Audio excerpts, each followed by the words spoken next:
Students, welcome to my learning channel English Express. I am Jyotsna Rajput और आज मैं आपको क्लास 12th की इंग्लिश बुक फ्लेमिंगो का second poem an elementary school classroom in a slum, जिसे कि स्टीफन स्पेंडर ने लिखा है, एक्सप्लेन करने जा रही हूँ। तो आइए अब हम इस पोएम को पढ़ते हैं और समझते हैं। पोएम को समझाने से पहले मैं थोड़ा सा आपको इस पोएम के बारे में बता दूंगी कि पोएट ने ये पोएम किस उद्देश्य से लिखा है। इस पोएम में पोएट प्राथमिक विद्यालयों में पढ़ने वाले बच्चों की दशा का सजीव वर्णन कर रहे हैं, जो कि एक गंदी बस्ती में है। पोएम के जरिए पोएट सबका ध्यान इन बच्चों की दयनीय दशा की ओर केंद्रित करते हुए समाज से एक निवेदन कर रहे हैं कि इन बच्चों की स्थिति में सुधार करें और उन्हें एक अच्छा नागरिक बनने में अपना योगदान दें, अन्यथा ये बच्चे जो है वो अपराधी प्रवृत्ति के हो जाएंगे, या फिर हम कह सकते हैं कि वो पूर्णतया अपराधी हो जाएंगे। तो आइए अब हम इस पोएम को लाइन बाय लाइन पढ़ते हैं और इसका एक्सप्लेनेशन देखते हैं। Far, far from gusty waves, these children's face. Poet बताते हैं कि एक गंदी बस्ती के प्राथमिक विद्यालय में पढ़ने वाले ये जो बच्चे हैं, इनके चेहरे दूर दूर तक हवा के झोंकों से वंचित हैं, क्योंकि ये बच्चे एक ऐसे स्थान पर रहते हैं जो कि बहुत ही सकरा या तंग है और इस वजह से वहां शुद्ध हवा तक नहीं पहुंच पाती। Like rootless weeds, the hair torn around their parlor. फिर पोएट इन बच्चों के बारे में कहते हैं कि ये बच्चे रूटलेस वीड की तरह हैं, मतलब ये जड़ रहित खरपतवार या घास फूस की तरह है, घास फूस के समान है जो बिना केयर के उग जाते हैं। इनके पीले पड़े चेहरों पर बाल बिखरे रहते हैं क्योंकि इनका कोई ध्यान नहीं देता। पोएट आगे बढ़ते हैं और कहते हैं the tall girl with her weighed down head. इस क्लास में एक लंबी लड़की है जिसका सिर चिंता की वजह से झुका हुआ है। पोएट कहना चाहता है कि यह लंबी लड़की पढ़ने की बजाय अपने गरीबी और चिंता से युक्त है, बारे में सोच रही है, अपनी अवस्था के बारे में चिंतित है, लगातार वो चिंता कर रही है।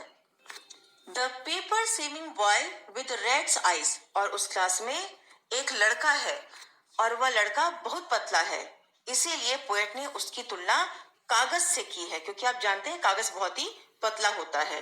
या फिर कहिए कि वो लड़का बहुत ही कमजोर है क्योंकि वह गरीब है और उसे प्रॉपर फूड भी नहीं मिल पा रहा है। पोएट आगे ही उस लड़के को बोलता है कि उसकी आंखों को कंपेयर करता है पोएट, और कंपेयर किससे करता है?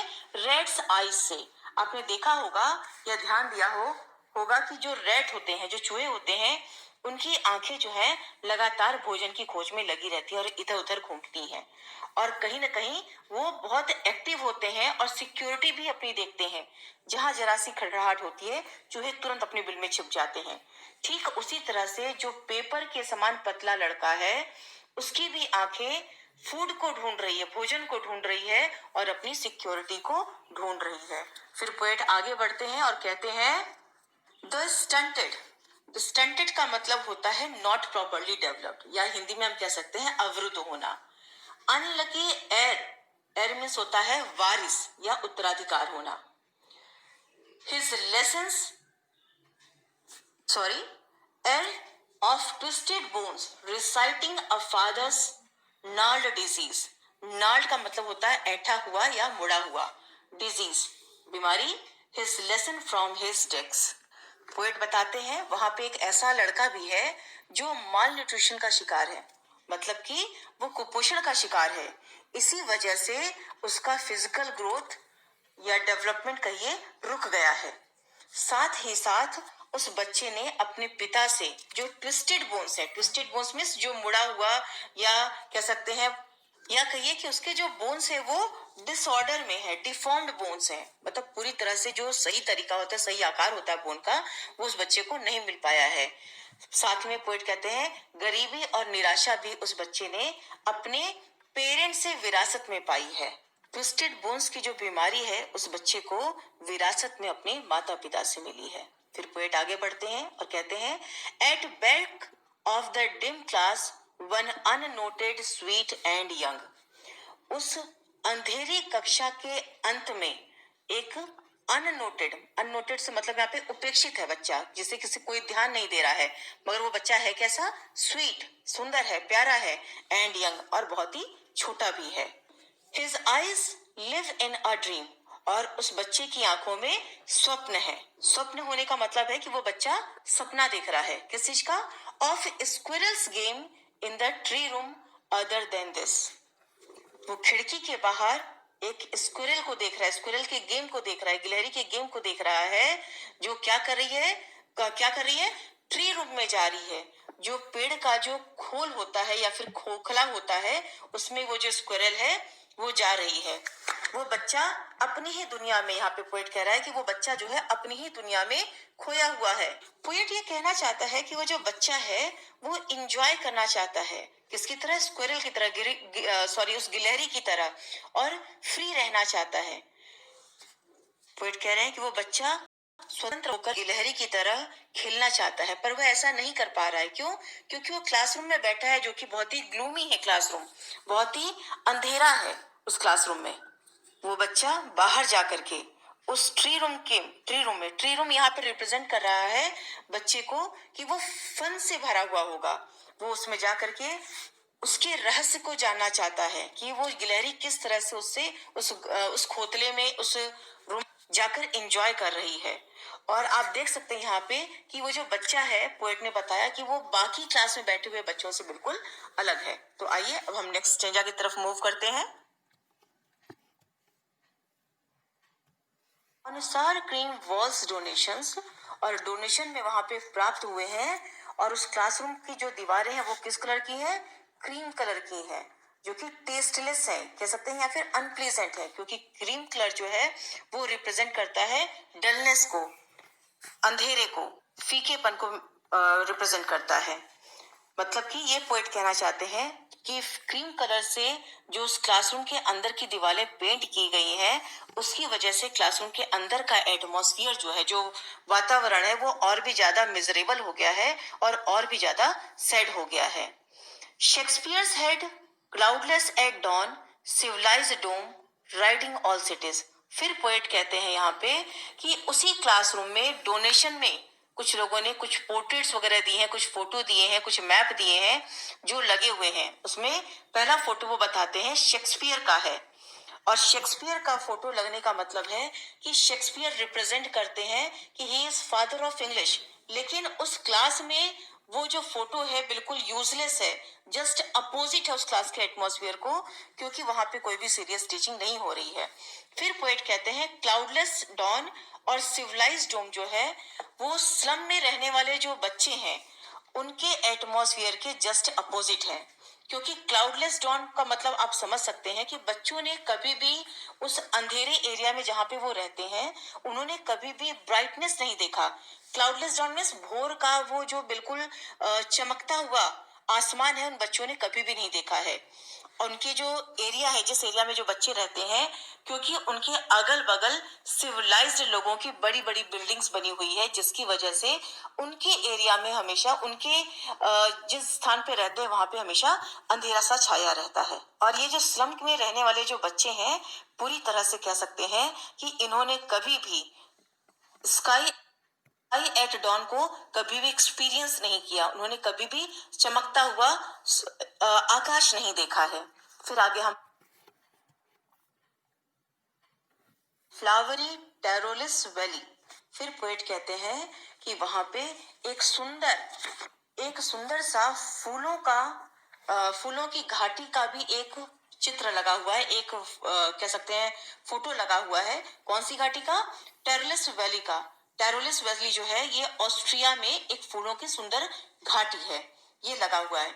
उसे देख करके पोएट ये बताना चाहते हैं कि ये बच्चे जो हैं इस तरह की सुंदरता से काफी दूर हैं, उन्होंने कभी इसकी कल्पना भी नहीं की और कभी ये कल्पना कर भी नहीं सकते, क्योंकि ये बच्चे जहाँ पे रहते हैं वो स्लम एरिया है। ये चारों तरफ हमेशा गार्बेज से, गंदगी से घिरे हुए हैं। ये जो दृश्य देखते हैं वो कूड़े करकट का ही दृश्य होता है। Open handed map awarding the world it's world. फिर पोएट कहते हैं वहां पे एक वर्ल्ड का ओपन हैंडेड मैप है, मतलब बिना लाइन खींचा हुआ एक मैप वर्ल्ड का भी लटक रहा है या वहां पे टंगा हुआ है। तो पोएट ये कहना चाहते हैं कि वो वर्ल्ड जो है इन बच्चों को अवॉर्ड कर रहा है, ये बता रहा है कि वो जो मानचित्र है इन बच्चों के लिए नहीं है, क्योंकि इन बच्चों ने उस मानचित्र में कहीं पे भी अपना, जहां पे वो रह रहे हैं उसका कहीं कोई दृश्य नहीं देख पा रहे हैं। वो मानचित्र, वो जो मैप है उसमें सुंदर सुंदर चीजों को दर्शाया गया है और इन बच्चों को जहाँ पे ये रहते हैं उसका कहीं पे भी कोई व्यू नहीं दिया गया है। इसलिए पोएट ये कहना चाहते हैं कि ये बिल्कुल कंट्रास्ट है, जो चीजें, जो मैप, जो कैलेंडर्स जो लटक रहे हैं क्लासरूम में, वो इन बच्चों के अप्रोच से बिल्कुल दूर है, उनकी पहुंच से बिल्कुल दूर है, इसलिए वो उन चीजों की कल्पना भी नहीं कर पा रहे हैं। And yet for these children, और इसलिए इन बच्चों के लिए दीज विंडोज, ये खिड़कियां, नॉट दिस वर्ल्ड, और ना ही ये वर्ल्ड बने हुए हैं, are world where all their futures painted with a fog. Poet कहते हैं कि ये जो दृश्य दिखाए गए हैं वॉल पे, जो डेकोर जो किया गया है, जो पेंटिंग्स हैं, जो पोर्ट्रेट्स हैं, वो इन बच्चों की दुनिया से बिल्कुल अलग हैं। और ये बच्चे ये सोचते हैं कि इनके लिए, या इन बच्चों को ये लग रहा है कि इनका भविष्य जो है, जो इनका फ्यूचर है, वो कैसा है, धुंध के साथ पेंट किया गया है। धुंध के साथ मीन्स डलनेस के साथ पेंट किया गया है। शायद इसीलिए इनके क्लासरूम का जो वॉल है वो जो क्रीम कलर का है, वो पोएट कंपेयर करके बता रहे हैं कि इन बच्चों को उसी वॉल के सहारे रहना है, वो वही कलर देख पा रहे हैं जिस कलर का कि उनका वॉल पेंट किया गया है। बाकी सारी चीजें जो उस क्लास में, कैलेंडर में, या फिर कहें जो पोर्ट्रेट में रिफ्लेक्ट की गई है, जो दिखाई जा रही है, दर्शाई जा रही है, वो इनके रियल लाइफ में कहीं भी एग्जिस्ट नहीं करती है। A narrow street sealed in with a lead sky, far far from rivers, caves and stars of world. Poet ये बताना चाहते हैं कि जहां पे स्लम में ये बच्चे रहते हैं, उस स्लम के जो रास्ते हैं सकरे हैं और सील्ड हैं, रोके हुए हैं, रुके हुए हैं, और कैसे हैं, लिड हैं, लिड है मीन्स गंदे हैं, बहुत ही लीड के कलर के हैं एक तरह से कहिए तो। लीड स्काई से मतलब है कि वो, उन्होंने कभी भी ब्राइट स्काई को देखा ही नहीं, उन्होंने सिर्फ अंधेरा और डार्कनेस देखा है। इसलिए ये बच्चे जो हैं नदियों से, चोटियों से और तारों की दुनिया से बहुत दूर हैं, ये इनको इमेजिन भी नहीं कर पा रहे हैं। Only Shakespeare is a wicket, and the map a bad example, with ships and sun and love tempting them to steal. फिर पोएट कहते हैं कि जो स्लम में रहने वाले जो बच्चे हैं, जो इन सभी चीजों से वंचित हैं, जिन्होंने अपनी लाइफ में कभी देखा नहीं, वो बहुत ज्यादा दुखी होते हैं जब इन मैप्स को देखते हैं, शेक्सपियर की फोटो को देखते हैं तो दुखी होते हैं, और कहते हैं, या ये पोएट बताना चाहता है कि जो शेक्सपियर का जो पोर्ट्रेट है वो उनके लिए घटिया है या वो दुष्ट की तरह है, और जो मैप है वो बैड एग्जाम्पल है। क्यों? क्योंकि ये बच्चे शेक्सपियर के इम्पोर्टेंस को नहीं जानते हैं, ये बच्चे ये नहीं जानते हैं कि शेक्सपियर जो है वो इंग्लिश लिटरेचर के फादर कहे जाते हैं, और इन बच्चों को जो सीनिक ब्यूटी, या फिर कह सकते जो मैप में जो ब्यूटीफुल मैप्स लगे हुए हैं, ये चीजें इन बच्चों को दुखी करती हैं, डिस्पेयर करती हैं। क्यों? क्योंकि ये इनकी लाइफ में कहीं से भी नहीं है। फिर पोएट कहते हैं कि मैप में जो शिप दिखाया गया है, सन दिखाया गया है, या जो लव दिखाया गया है, ये बच्चे इससे डिप्राइव्ड हैं, इनको ये सारी चीजें नहीं मिल रही हैं। इनके अंदर इन चीजों को पाने के लिए एक सेंसेशन डेवलप हो रहा है, एक पाने की इच्छा जागृत हो रही है। और यहाँ पे जो लव है वो सिंबलाइज करता है किसको? ये बताता है कि जॉय और हैप्पीनेस, और इन बच्चों ने अपनी लाइफ में कभी कोई जॉय और हैप्पीनेस नहीं देखा, क्योंकि they are experiencing only for the hunger and poverty. तो पोएट कहते हैं कि ये सारी चीजें जो लगी हुई हैं वॉल पे, ये बच्चों को रॉन्ग मीन्स दे रही है, मतलब ये बच्चे उन चीजों को पाने के लिए, जो कि उनकी दुनिया का उन्हें नहीं लग रहा है, उसको पाने के लिए वो स्टीलिंग करना चाहते हैं, चोरी की तरफ, चोरी की प्रवृत्ति को बढ़ावा दे रही है। पोएट कहना चाह रहे हैं कि बच्चे जो हैं उन चीजों को पाने के लिए गलत तरीके का भी इस्तेमाल कर सकते हैं। समहाउ पोएट का कहने का अर्थ है कि ये जो चीजें, जो फोटो लगी हुई है, ये इनकी दुनिया से बिल्कुल अलग है, जिसकी वजह से बच्चे इन चीजों को पाने के लिए गलत रास्ते पे भी जा सकते हैं। आइए अब आगे बढ़ते हैं। For life's that slyly turn in their cramped holes from fog to endless night. Poet कह रहे हैं कि ये जो स्लम में रहने वाले बच्चे हैं वो कंपेयर कर रहे हैं और बता रहे हैं कि क्रैम्ड होल्स में रहते हैं। क्रैम्ड होल्स में रहने का मतलब यहाँ पे इनकी लाइफ बहुत ही पेनफुल है। ये अपनी लाइफ में लाइफ को सरवाइव करने के लिए स्ट्रगल करते हैं, स्ट्राइविंग कर रहे हैं। और स्लेव मीन्स होता है क्लेवर इन डिसऑनेस्ट वे और क्रैम्ड मीन्स होता है फील पेन। तो पोएट इसको कंटिन्यू करते हुए कहते हैं ये जो बच्चे हैं जो अपनी सर्वाइवल के लिए एक छोटे से कमरे में रहते हैं, या कहा जा रहा है from fog to endless night. Fog means होता है धुंध, यहाँ पे कुहासे से मतलब है, कुहासे से मतलब है कि इनके यहाँ इनकी लाइफ में कभी भी उन्होंने क्लियरनेस या क्लैरिटी नहीं देखी है, उन्होंने ओपन स्काई नहीं देखा है। इनकी सुबह फ्रॉम फॉग टू एंडलेस है, इनकी जो सुबह होती है वो भी फॉग में होती है, मतलब बहुत क्लियर नहीं होती है, अंधेरे में या धुंध में ही होती है। और ये अंधेरा और धुंध इनको कहाँ लीड करके लेके चला जाता है, एकदम अंधेरी रात की तरफ। On their slag hip these children wear skins peeped through by bones and spectacles of steel with mended glass like bottle bits of stones. Slag hip means होता है पाइल्स ऑफ वेस्ट मटेरियल्स, मतलब ये बच्चे जहाँ रहते हैं वो कैसा एरिया है, गार्बेज से भरा हुआ, डर्ट से भरा हुआ उनका एरिया है। फिर पोएट कहते हैं कि ये जो बच्चे हैं बहुत ही कमजोर हैं, बहुत ही अननरिस्ड है, मतलब कुपोषण के शिकार हैं। ये कैसे लगते हैं, स्केलेटन की तरह लगते हैं, कंकाल की तरह लगते हैं, और जिसके ऊपर एक पतले स्किन का ढांचा है, मतलब स्किन से इनकी बॉडी, इनका जो कंकाल है, जो स्केलेटन है वो कवर है, लेकिन वो जो इनके बोन्स है वो पूरी तरह से रिफ्लेक्ट हो रहे हैं। फिर पोएट कहते हैं कि ये जो बच्चे हैं, जो स्लम एरिया में रहने वाले जो बच्चे हैं, वो जो स्पेक्टिकल्स पहनते हैं, जो चश्मा पहनते हैं, वो मेंडेड हैं, उनको जोड़ा गया है ग्लासेस को। क्यों? क्योंकि उन ग्लासेस को जो कुछ अमीर लोगों ने फेंक दिया है या रिपेयर के लिए कर दिया है, ये बच्चे उन्हीं ग्लासेस को second hand, third hand use करते हैं। यहाँ पे एक और सेंस है स्पेक्टिकल्स ऑफ स्टील का, कहने का मतलब है पोएट कह रहे हैं कि जो उन्होंने ग्लासेस लगा रखे, जो उन्होंने चश्मे पहन रखे हैं, वे लोहे के, स्टील के फ्रेम में हैं, जो कि काफी भारी होते हैं। और ऐसे लग रहा है जैसे कि इन बच्चों ने मानो कि पत्थरों पर कांच के टुकड़े जो हैं उसको जोड़ करके लगा लिए हैं। पोएट ये कहना चाहते हैं कि ये जो बच्चे हैं, जो इनकी बेसिक नीड है, वो उस बेसिक नीड को भी किसी दूसरे तरीके से पूरी करते हैं। जैसे कोई बच्चा अगर जिसकी आंखें कमजोर है, उसने जो चश्मा यूज कर रखा है वो भी सेकंड हैंड यूज किया है, या फिर कहिए कि रिच लोगों ने जो चश्मे फेंक दिए हैं उन चश्मों को यूज कर रहे हैं। और वो ऐसे लग रहा है जैसे कि कोई बॉटल तोड़ दिया गया हो और बॉटल के टूटे हुए ग्लासेस को उनके चश्मे के फ्रेम में सेट किया गया है। आइए अब आगे बढ़ते हैं। All of their time and space are foggy slum. अब पोएट कहते हैं कि उनका जो पूरा समय बीतता है वो कहाँ बीतता है, वो गंदी बस्तियों में, उसी स्थान पे उनका पूरा समय बीतता है, चाहे वो उनका स्कूल हो या जहाँ पे वो रहते हैं, ये दोनों उनका स्लम एरिया में है। So blot their maps with slums as big as dome.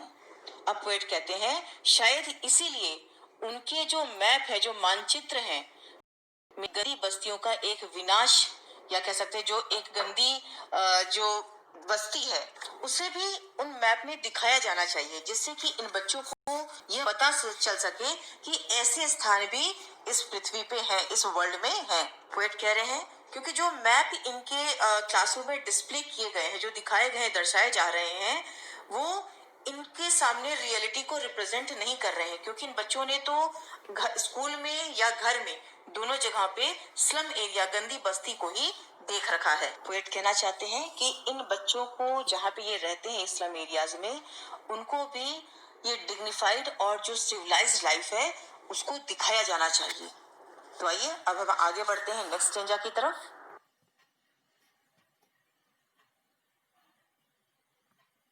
Governor, teacher, inspector, visitor. फिर पोएट जो है, जो कवि है, वो गवर्नर को, टीचर्स को, इंस्पेक्टर को और स्कूल में आने वाले जो विजिटर्स हैं, जो आगंतुक हैं, उनको एड्रेस करते हुए कहते हैं this map becomes their window, कि ये जो मैप है, ये जो मानचित्र लगे हुए हैं, वो इन बच्चों के लिए खिड़की बनता है, and these Windows that shut upon their lives, और ये जो विंडोज बने हुए हैं ये इनके जीवन को, इनके रास्तों को बंद करती है।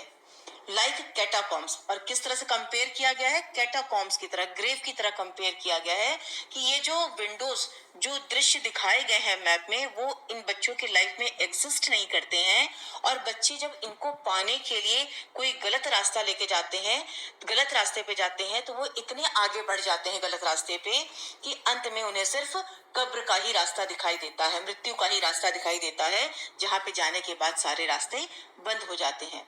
फिर पोएट कहता है, break open till they break the town and show the children green fields. फिर पोएट कहता है कि तोड़ दो उन खिड़कियों को इससे पहले कि वे पूरे शहर को तोड़ें, और रिक्वेस्ट करते हैं पोएट स्कूल के टीचर्स को और गवर्नर से कि उन बच्चों को भी हरे भरे खेत दिखाइए। कहा क्या दिखाइए, ग्रीन फील्ड्स दिखाइए, and make their world run azure on gold Sands. Azure means होता है ब्लू स्काई। पोएट कहते हैं कि इन बच्चों को, उनके संसार को सुनहरे रेत की तरह, नीले आकाश की तरह आप लोग बनाइए।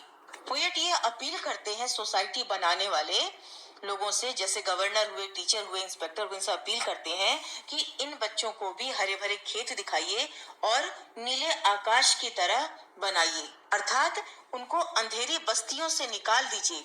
अंधेरी बस्तियां जहाँ पे वो रहते हैं और जहाँ पे उनका स्कूल है, उससे कहीं दूर हरे खेत दिखाइए, अच्छी सीनरीज दिखाइए, और and let their tongues run naked into books, और इन बच्चों को खुले, पोएट कहते हैं इन बच्चों को भी एक एजुकेशन का अधिकार होना चाहिए, इनको भी एक प्रॉपर एजुकेशन मिलना चाहिए, जिससे कि ये बच्चे चीजों को देखकर, समझकर अपनी दुनिया से, अपनी तरीके से उसको सोच सकें, और नेचर में जाकर के उन चीजों को, जो बुक में लिखी हुई चीजें हैं, उनको देखकर समझ सकें और खुले रूप से पढ़ सकें। The white and green leaves open, और फिर पोएट रिक्वेस्ट करते हैं कि जो इनकी बुक्स हैं उनको हरे और सफेद पेजेस वाली किताबों में ही लिखी जाए। मतलब ये कहना का है, अर्थ है, पोएट ये कहना चाहते हैं कि इन बच्चों को अंधेरी बस्तियों से निकालकर खुले संसार में ले जाओ, जहाँ पे कि ये बच्चे जो हैं इन किताबों में लिखी हुई चीजों को अपनी भाषा में समझ सकें, एक्सपीरियंस कर सकें। History is their whose language is the sun.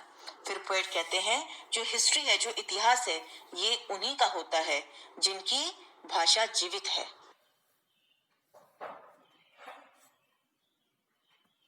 Last stanza में हम देख सकते हैं कि पोएट ये रिक्वेस्ट कर रहे हैं सोसाइटी से, सोसाइटी में रहने वाले सिविलाइज्ड लोगों से, एजुकेटेड लोगों से, कि वो स्लम में रहने वाले ये जो बच्चे हैं, इनको भी बाहर की दुनिया दिखाएं, जो कि उन्हें ये महसूस कराए कि जो उनकी किताबों में लिखी है, जो उनके क्लासरूम के वॉल्स पे टंगे हुए मैप है, जो दिखाया जा रहा है, वो रियल में एग्जिस्ट करता है।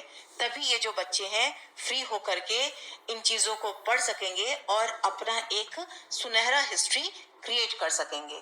तो आइए अब हम देखते हैं कि इस पोयम में कौन से फिगर्स ऑफ स्पीच यूज हुए हैं।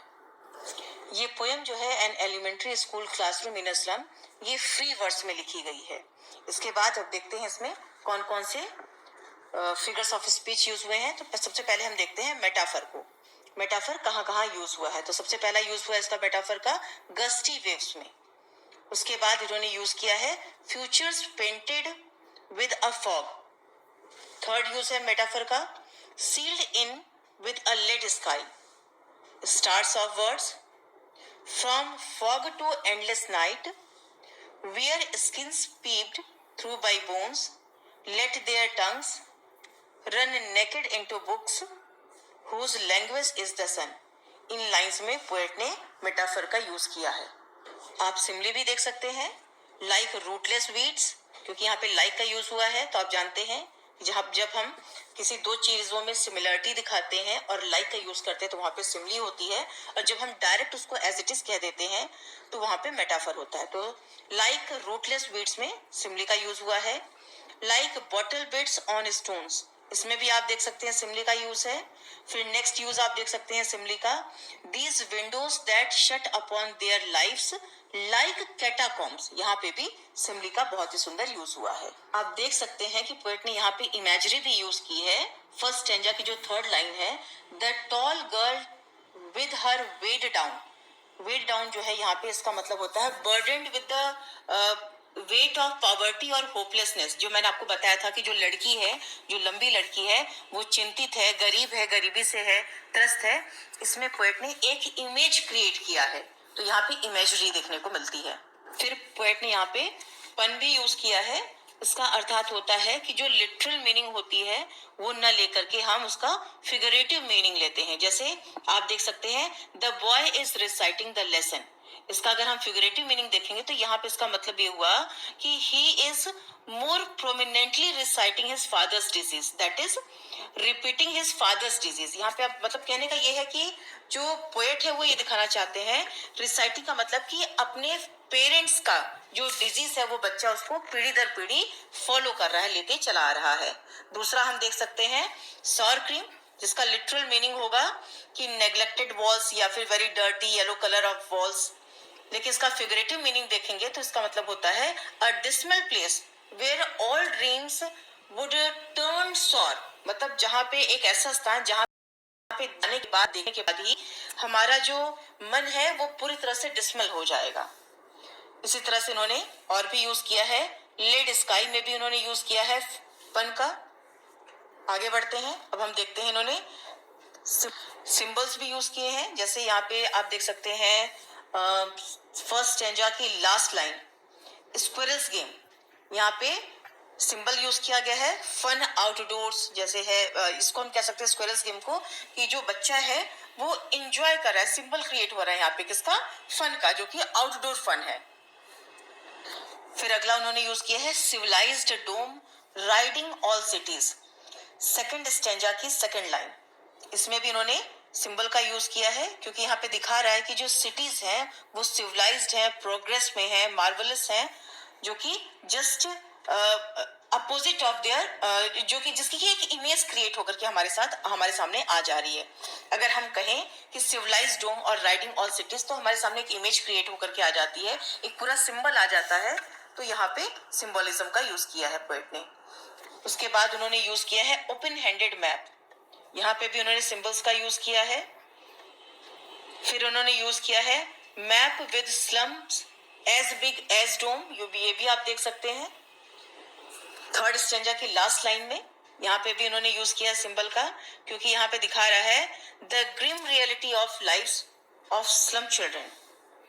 फॉग यहाँ पे भी शो कर रहे हैं जो कि ब्लीक है, अनक्लियर है, शिप्स एंड सन है। ऐसे बहुत सारे यूज उन्होंने किए हैं फिगर्स ऑफ स्पीच के।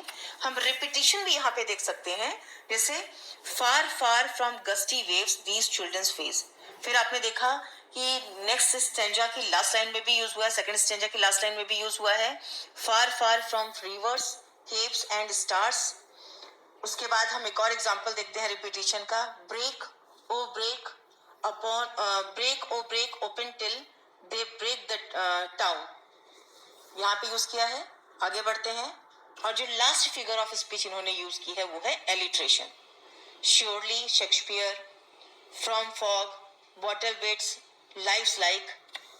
अगर आपको मेरा ये वीडियो पसंद आया और ये पोएम पूरी तरह से समझ में आ गई तो प्लीज आप मेरे वीडियो को लाइक, शेयर और सब्सक्राइब करना ना भूलें।